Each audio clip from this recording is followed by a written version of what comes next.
അസ്സാം വലൈക്കും വറഹമത്തുള്ള. ഇന്ന് നമ്മൾ ഡിസ്കസ് ചെയ്യുന്നത് ഒന്നാമത്തെ ചാപ്റ്ററിലെ PPC-യുമായി ബന്ധപ്പെട്ട കുറച്ച് കാര്യങ്ങളാണ്. ഈ PPC എന്ന് പറഞ്ഞ സാധനം എന്തായാലും പരീക്ഷയ്ക്ക് ഈ സാധനം ഉറപ്പായാലും ചോദിക്കും. അപ്പോൾ എന്താണ് PPC എന്നുള്ളതും PPC-യുടെ ഗ്രാഫ് എങ്ങനെയാണ് വരക്കുക എന്നുള്ളതും ഇത് മാത്രമേ ഇതിൽ കാര്യമായിട്ട് എന്താവാനുള്ളൂ പഠിക്കാനുള്ളൂ.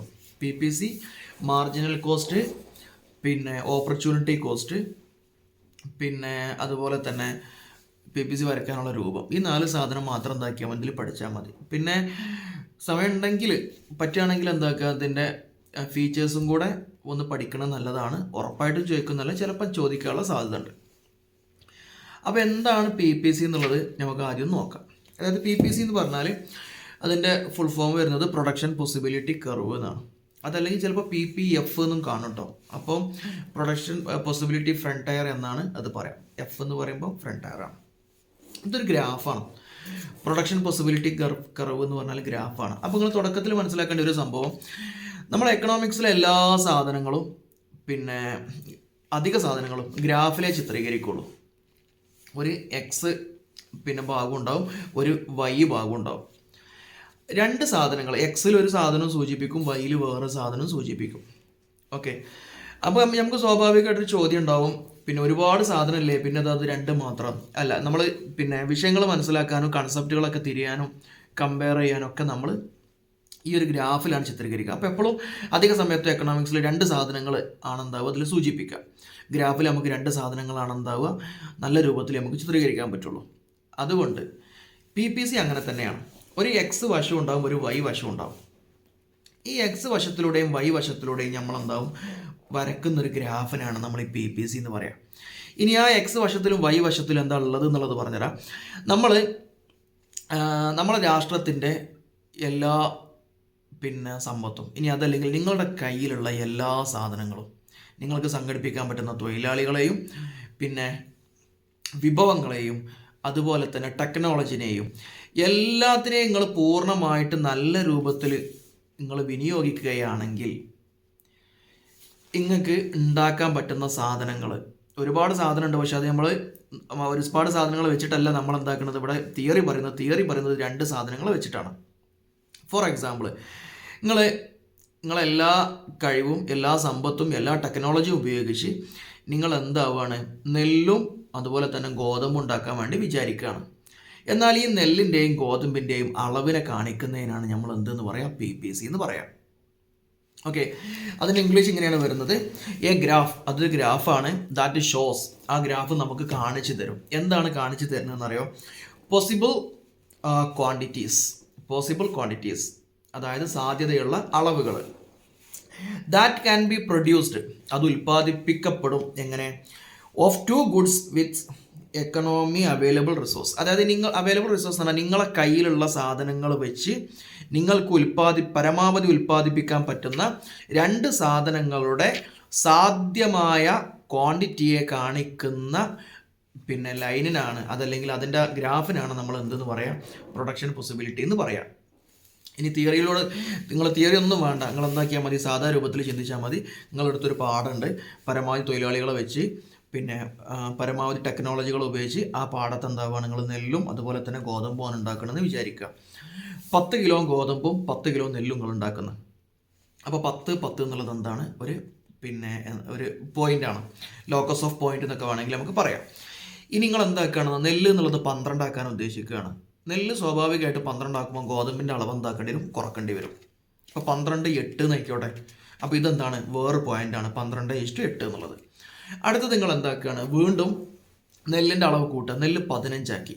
അപ്പോൾ ഗോതമ്പ് എത്ര ഉണ്ടാവുള്ളൂ, 5 ഉണ്ടാവാൻ പറ്റുള്ളൂ. നമ്മൾ ഏകദേശം കണക്ക് പറയുകയാണ്. നെല്ലിനും ഗോതമ്പിനും ഏകദേശം ഒരേ സ്പേസ് മതി എന്ന് വിചാരിക്കുക. അതേസമയം തീർത്തും ഡിഫറെൻ്റ് ആയിട്ടുള്ള ചില സാധനങ്ങളൊക്കെ ഉണ്ടാവും. ഇപ്പോൾ ഒരു കിലോ നെല്ലുണ്ടാക്കേണ്ട സ്ഥലത്ത് നമുക്ക് ചിലപ്പോൾ വേറെ ഏതെങ്കിലും ചിലപ്പോൾ നമുക്ക് അങ്ങനെ ഉണ്ടാക്കാൻ കഴിഞ്ഞോളണമെന്നില്ല. അപ്പോൾ അങ്ങനെ ചില സാധനങ്ങളൊക്കെ ഉണ്ട്. ഓക്കെ, അപ്പോൾ അതിനനുസരിച്ചിട്ട് എന്താകുന്നു, അതിൻ്റെ ഷേപ്പുകളിൽ മാറ്റം വരും. അപ്പം ഇപ്പം നമ്മൾ പറഞ്ഞില്ലേ 10:10, ഈ 10:10 വെച്ചിട്ടുള്ള 10:10, അതുപോലെ തന്നെ 12:8, അതുപോലെ തന്നെ 15:5, പിന്നെ അതുപോലെ തന്നെ ഇനി മൊത്തം നമ്മൾ എന്താവുകയാണ്, നെല്ലുണ്ടാക്കുകയാണ്. അപ്പോൾ ഗോതമ്പ് ഒറ്റ ഉണ്ടാക്കാൻ പറ്റില്ല. പൂർണ്ണമായിട്ടുള്ള സ്ഥലം നമ്മൾ ഏതിന് കൊടുത്തു പോയി, നെല്ലിന് കൊടുത്തു. അപ്പോൾ ഒറ്റ ഗോതമ്പ് ഉണ്ടാക്കാൻ പറ്റില്ല. അപ്പോൾ 0.20 അല്ലെങ്കിൽ 0.18 ഇങ്ങനെയൊക്കെ. അപ്പം ഈ സാധ്യമായ എല്ലാ സാധനങ്ങളും വെച്ചായിട്ട് നമ്മൾ വരക്കുന്ന ആ ഒരു ഗ്രാഫിനാണ് നമ്മൾ എന്തെന്ന് പറയാം, പ്രൊഡക്ഷൻ പോസിബിലിറ്റി കർവ് എന്ന് പറയാം. ഓക്കെ, നമ്മൾ എന്താക്കുന്നുണ്ട്, ഇവിടെ വരക്കുന്നുണ്ട് കേട്ടോ, ഇപ്പോൾ വരച്ച് കാണിച്ചു തരാം. പിന്നെ ഇനി നമ്മൾ അടുത്ത ഇവിടെ പറയുന്നത് ഓപ്പർച്യൂണിറ്റി കോസ്റ്റ് എന്ന് പറഞ്ഞിട്ടുള്ള സാധനമാണ്. ഓപ്പർച്യൂണിറ്റി കോസ്റ്റ് കൊണ്ട് ഉദ്ദേശിക്കുന്നത് നമ്മളിതിന് അവസരാത്മക ചെലവ് എന്നൊക്കെ പറയാം. അതായത് ഒരു സാധനം നമ്മൾ സെലക്ട് ചെയ്യുന്നതുകൊണ്ട് നമുക്ക് നഷ്ടപ്പെടുന്ന സാധനം എന്താണോ അതിനാണ് നമ്മൾ ഓപ്പർച്യൂണിറ്റി കോസ്റ്റ് എന്ന് പറയാം. നമ്മൾ സാധാരണഗതിയിൽ പറയൽ ബെസ്റ്റ് ആൾട്ടർനേറ്റീവ് എന്നാണ് പറയൽ. ഒരു ഉദാഹരണം പറയുകയാണെങ്കിൽ നമ്മൾ വൈകുന്നേരം നമുക്കൊരു 4 മണിക്കൂർ ഫ്രീ ഉണ്ട്, ഒരു 3 മണിക്കൂർ ഫ്രീ ഉണ്ട്. അപ്പോൾ ആ 3 മണിക്കൂർ ഫ്രീയിൽ നിങ്ങൾ 2 കാര്യങ്ങൾ നിങ്ങൾ ചെയ്യാൻ വേണ്ടി ഉദ്ദേശിക്കണം. ഒന്ന് എക്സസൈസ് ചെയ്യാൻ വേണ്ടി തീരുമാനിച്ചു. വേറൊന്ന് മൊബൈൽമേൽ കുറച്ച് നല്ല വീഡിയോസ് കാണാൻ വേണ്ടി തീരുമാനിച്ചു. മൊബൈൽമേൽ വീഡിയോസ് കാണാൻ വേണ്ടി നിൽക്കുകയാണെങ്കിൽ നിങ്ങൾക്ക് എക്സസൈസ് ചെയ്യാൻ പറ്റില്ല. എക്സസൈസ് ചെയ്യുകയാണെങ്കിൽ നിങ്ങൾക്ക് മൊബൈലിൽ വീഡിയോസ് കാണാൻ പറ്റില്ല. അപ്പം നിങ്ങൾ മൊബൈൽ കാണാനാണ് നിങ്ങൾ എന്താക്കിയത്, ചൂസ് ചെയ്തതെങ്കിൽ എക്സസൈസ് ചെയ്യാൻ കഴിഞ്ഞില്ല എന്നുള്ളതാണ് നിങ്ങളുടെ ഓപ്പർച്യൂണിറ്റി കോസ്റ്റ് എന്ന് പറഞ്ഞ സാധനം. ഇനി അതല്ല നിങ്ങൾ എക്സസൈസ് ചെയ്യാനാണ് വേണ്ടി തീരുമാനിച്ചതെങ്കിൽ മൊബൈൽ കാണാൻ പറ്റിയില്ല എന്നുള്ളതാണ് നിങ്ങൾ ഓപ്പർച്യൂണിറ്റി കോസ്റ്റ് എന്ന് പറഞ്ഞ സാധനം. ഇതാണ് ഓപ്പർച്യൂണിറ്റി കോസ്റ്റ്.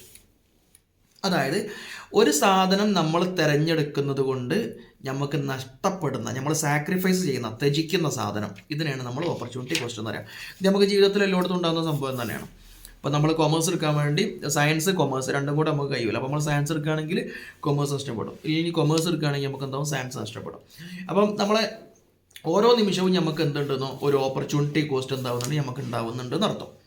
ഇനി നമ്മൾ അടുത്ത പറയുന്നത് എന്താ വെച്ചാൽ മാർജിനൽ ഓപ്പർച്യൂണിറ്റി കോസ്റ്റ് എന്ന് പറഞ്ഞ സാധനമാണ്. മാർജിനൽ ഓപ്പർച്യൂണിറ്റി കോസ്റ്റ് കൊണ്ട് ഉദ്ദേശിക്കുന്നത് ഇപ്പം നമ്മൾ ആദ്യം നമ്മൾ പറഞ്ഞെന്താ 10 ഗോതമ്പും അതുപോലെ തന്നെ 10 നെല്ലും ഉണ്ടാക്കാൻ വേണ്ടി നമ്മൾ തീരുമാനിച്ചു. പിന്നെ നമ്മൾ എന്താക്കിയിരുന്നു, 10 നെല്ല് എന്നുള്ളത് 12 നെല്ല് എന്നാക്കി. അപ്പോൾ ഗോതമ്പ് 8ആയി. കാരണം അപ്പോൾ ഒരു സാധനം അധികം ഉണ്ടാക്കാൻ വേണ്ടിയിട്ട്, ഒരു യൂണിറ്റ് അധികം നിർമ്മിക്കാൻ വേണ്ടിയിട്ട് നമ്മൾ ഉണ്ടാക്കുന്ന സമയത്ത് നമുക്ക് മറ്റേ സാധനത്തിൽ നിന്ന് കുറയുന്ന അളവ്, ഇതിനെയാണ് നമ്മൾ എന്തെന്ന് പറയാം, മാർജിനൽ ഓപ്പർച്യൂണിറ്റി കോസ്റ്റ് എന്ന് പറയാം. ഉദാഹരണത്തിന് 10 കിലോ ഗോതമ്പും 10 കിലോ നെല്ലും. ഗോതമ്പ് നമ്മൾ 11 കിലോ, അതായത് ഒരു യൂണിറ്റും കൂടെ ഗോതമ്പ് നമ്മൾ നെല്ല് കൂട്ടി. അപ്പം എന്തായിരുന്നു, 9 കിലോ എന്തായി കുറഞ്ഞ്, ഗോതമ്പ് 9 കിലോനായി കുറഞ്ഞു. ഇവിടെ ഓപ്പർച്യൂണിറ്റി കോസ്റ്റ് എന്ന് പറയുന്നത് 1 കാരണം നെല്ലിൻ്റെ ഒരു യൂണിറ്റ് കൂട്ടിയ സമയത്ത് നമുക്ക് എന്താ വേണ്ടി വന്ന്, ഗോതമ്പിൻ്റെ ഒരു യൂണിറ്റ് കുറക്കേണ്ടി വന്ന്. ഈ ഒരു യൂണിറ്റിനെയാണ് നമ്മൾ എന്തെന്ന് പറയാം, മാർജിനൽ ഓപ്പർച്യൂണിറ്റി കോസ്റ്റ് എന്ന് പറയാം. ചിലപ്പോൾ നമ്മൾ എന്താ വേണ്ടി വരും, ഒരു കിലോ നെല്ല് അധികം നമ്മൾ ചേർക്കുന്ന സമയത്ത് ചിലപ്പോൾ നമ്മൾ 3 അല്ലെങ്കിൽ 4 കിലോന് അടക്കം എന്താ വേണ്ടി വരും, നമ്മൾ കുറക്കേണ്ടി വരും. അപ്പോൾ ഇതാണ് മാർജിനൽ ഓപ്പർച്യൂണിറ്റി കോസ്റ്റ് എന്ന് പറയുന്നത്.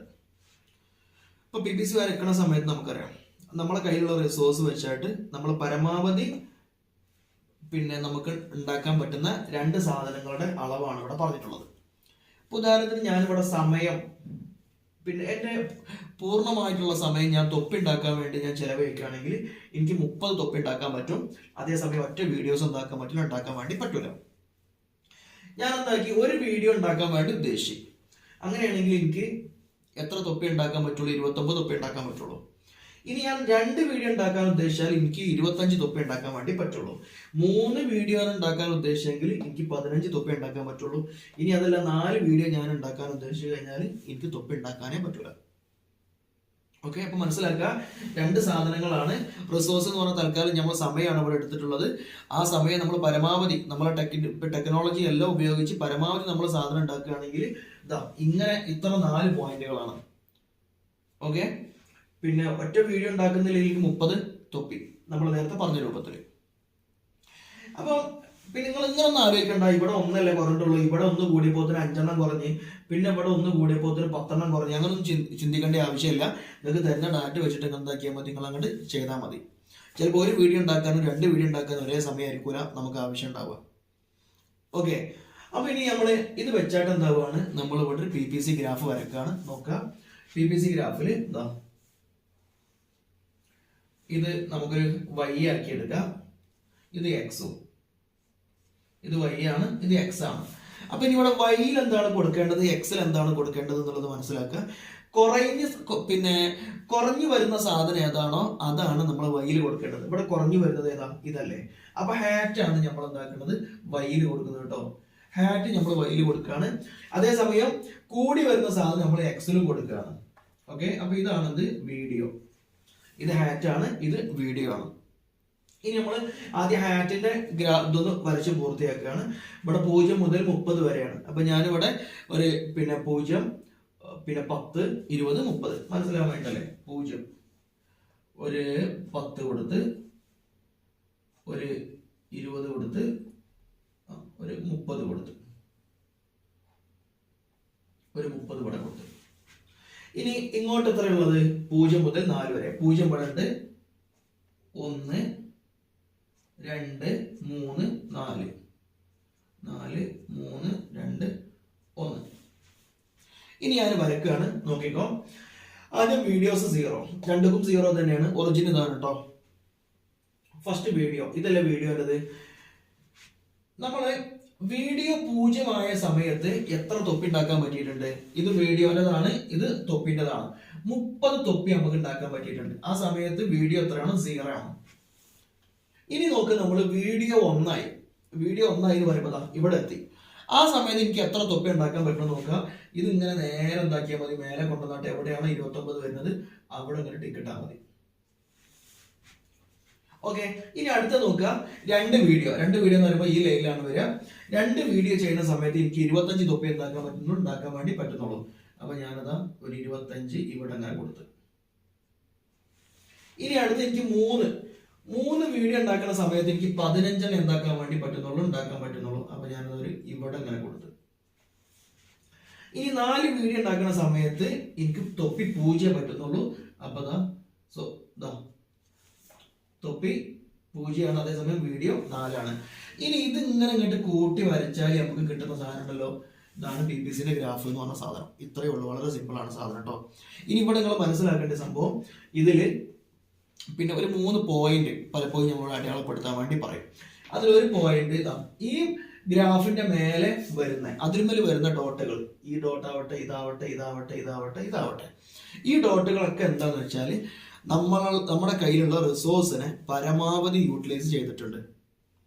അതായത് പരമാവധി തൊഴിലാളികളെ, പരമാവധി സാധനങ്ങളെ, പരമാവധി സ്ഥലങ്ങളെ, എല്ലാ വിഭവങ്ങളെയും പരമാവധി യൂട്ടിലൈസ് ചെയ്താൽ നമുക്ക് ഈ പോയിന്റുകളൊക്കെയാണ് കിട്ടുക. ഈ പോയിന്റുകൾ എന്ന് പറഞ്ഞാൽ ഏതൊക്കെയാണ്, 30, 0, അതല്ലെങ്കിൽ 29, 1, അല്ലെങ്കിൽ 25, 2, ഇല്ലെങ്കിൽ 15, 3, ഇല്ലെങ്കിൽ 0, 4, ഇങ്ങനെ ഈ ഒരു കോമ്പിനേഷൻ ആണ് കിട്ടുക. ഇനി ഒരാളുടെ പോയിന്റ് ഇവിടെയാണെന്ന് വിചാരിക്കുക. അപ്പൊ ഇങ്ങോട്ട് ചോദിക്കുക, ഒന്ന് ഇതിന്റെ മേലുള്ളത് അടയാളപ്പെടുത്താനും, ഒന്ന് ഉള്ളിലുള്ള അടയാളപ്പെടുത്താനും, ഒന്ന് പുറത്തുള്ള അടയാളപ്പെടുത്താനും. ഉള്ളിലുള്ള അടയാളപ്പെടുത്താൻ അത് ഉദ്ദേശിക്കുന്നത് എന്താണെന്ന് പറയാം.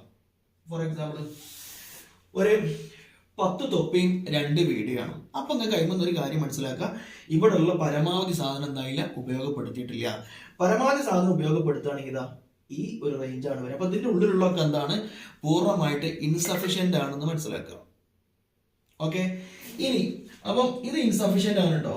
സംഗതികൾ എന്തായാലും പൂർണ്ണമായിട്ട് അതല്ലെങ്കിൽ നല്ല രൂപത്തിൽ ഉപയോഗപ്പെടുത്തിയിട്ടില്ല എന്നുള്ളതാണ്. ഇനി ഇതിന്റെ പുറത്തുള്ളതാണെങ്കിൽ അതിനെക്കുറിച്ച് നമ്മൾ പറയുന്ന നിലവിൽ നമുക്കത് അറ്റൈൻ ചെയ്യാൻ പറ്റാത്ത നമ്മളെ വിഭവത്തിന്റെ പുറത്തുള്ള പോയിന്റ് ആണ് ഇത് എന്നുള്ളത്. അപ്പൊ 3 പോയിന്റ് ചിലപ്പോൾ അങ്ങോട്ട് അടയാളപ്പെടുത്താൻ വേണ്ടി പറയും. ഇങ്ങനെയാണ് എന്താക്കുക, PPC എന്ന് പറഞ്ഞ സാധനം ഉണ്ടാക്കുക. വളരെ സിമ്പിൾ ആണ്. ഇനി നമ്മൾ ഇവിടെ പറയാൻ വേണ്ടി പോകുന്ന സാധനം മാർജിനൽ ഓപ്പർച്യൂണിറ്റി കോസ്റ്റ് എന്ന് പറഞ്ഞ സാധനമാണ്.